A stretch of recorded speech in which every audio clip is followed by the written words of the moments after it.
In 1936, a couple hiking near Red Creek, Texas, noticed a wooden handle protruding from a rock ledge. Embedded in ancient limestone was an iron hammerhead, uncorroded and perfectly symmetrical. Geological analysis dated the surrounding matrix to roughly 100 million years ago. The artifact was taken to the Somerville Museum, catalogued as the London Hammer. Chemists from Battelle Memorial Institute examined the metal 96% pure iron alloyed with chlorine, showing no oxidation.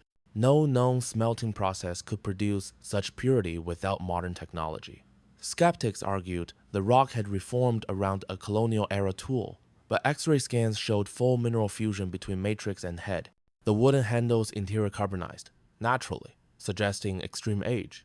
Official science filed it under anomalous concretion.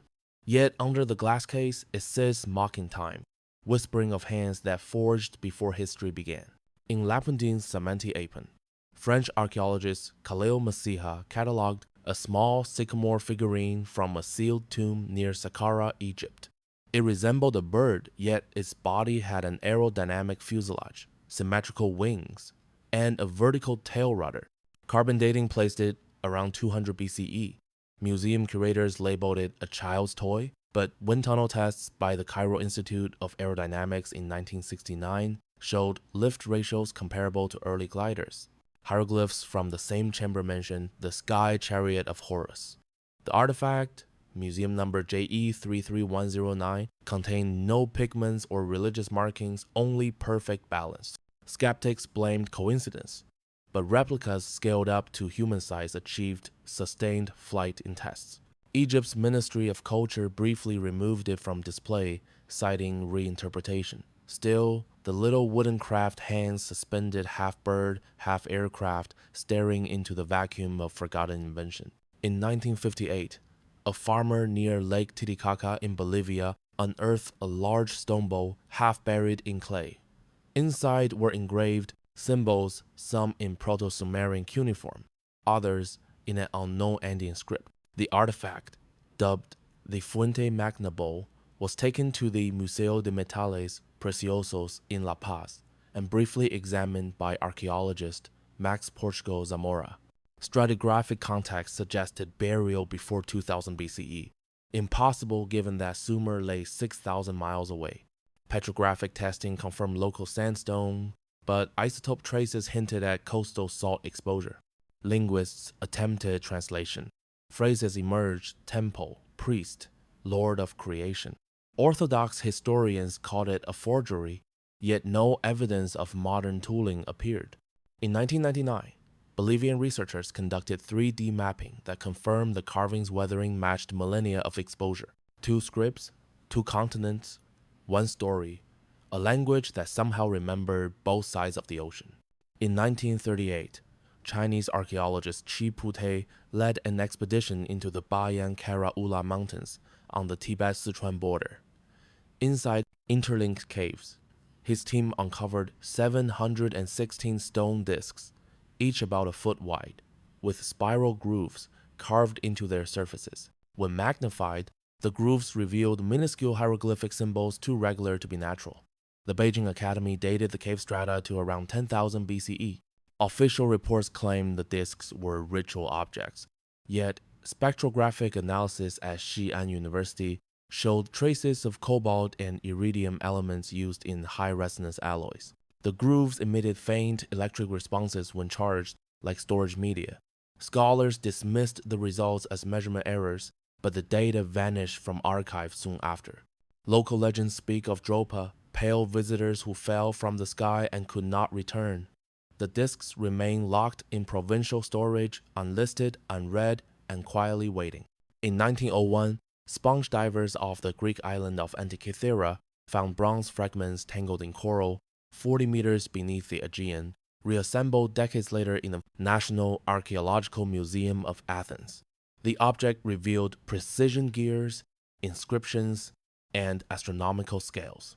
Radiocarbon dating placed it around 100 BCE, yet nothing like it should have existed for another 1,000 years.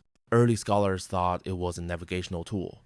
X-ray tomography in 2006 exposed differential gearing, an analog computer capable of predicting eclipses and planetary motions. Metallurgical studies found purity levels matching Renaissance clockwork, not ancient smelting. Its complexity defied replication until modern engineering modeled it digitally. Some called it a lost Hellenistic wonder. Others suspected inheritance from an older, unnamed civilization. Even now, replicas function flawlessly, while no blueprint or precursor has surfaced. Science shrugs, philosophy stares, and the sea, indifferent, keeps the rest of the mechanism buried. In 1848, explorers clearing the ruins of the Temple of Seti I in Abydos, Egypt, noticed carvings above a lintel that seemed grotesquely modern outlines of a helicopter, a submarine, and what some claim resembles a jet. The inscriptions were recorded by the French Institute of Oriental Archaeology, labeled as palimpsest overcarving. Initially, Egyptologists argued the forms resulted from overlapping hieroglyphs caused by recarving under Ramses II.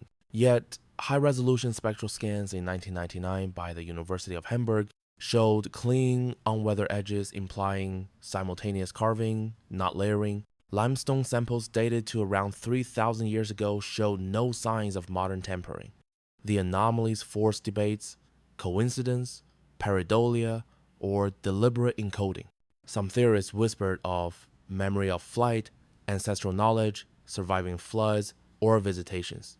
The Egyptian Ministry of Antiquities closed access for restoration, but images spread worldwide. The relief remains visible, its lines sharp, mocking time itself. In 1872, workers drilling a fence post in Meredith knew Hampshire struck something solid, 5 feet beneath the soil, an egg-shaped stone, perfectly smooth, bearing intricate engravings, a face, an arrow, a spiral, and what appeared to be a celestial chart. The object, later known as the Lake Winnipesaukee Mystery Stone, was transferred to the New Hampshire Historical Society, catalogue under item 1872-001. Stratigraphic contacts suggested a pre-colonial layer, possibly predating 2000 BCE, though later disturbances complicated dating. Early reports mention nearby fragments of charcoal and pottery, consistent with woodland period habitation. Archaeologists first classified it as a tribal ceremonial stone, shaped by hand and polished with sand. Petrographic analysis confirmed it was made of quartzite, a material not native to New England. Later X-ray fluorescence testing at Harvard's Peabody Museum revealed tool marks inconsistent with primitive chiseling. The perforations showed mechanical precision, symmetrical to within 1/10 of a millimeter. No known pre-industrial tool could replicate that. We think we know when history began, but the Earth remembers differently. In the last decade, beneath the calm layers of deserts, forests, and ocean floors, objects have been found that do not fit any timeline. They whisper of engineers before metallurgy, of languages before writing, of knowledge too vast for the Stone Age. Scientists from Boston to Cairo attempt to catalog them, but the data disobeys the laws of chronology. It is as if civilization was built, erased, and built again, and the ruins we study are only its latest shadow. From the basalt hills of Anatolia to the tundras of Alaska, patterns repeat geometries too perfect, metals too pure, symbols too familiar to be coincidence. Museums store them quietly, in drawers marked unclassified. Yet, every year the ground yields another fracture in the story we call history. The first discovery was made by accident during simple drilling on the shore of a lake.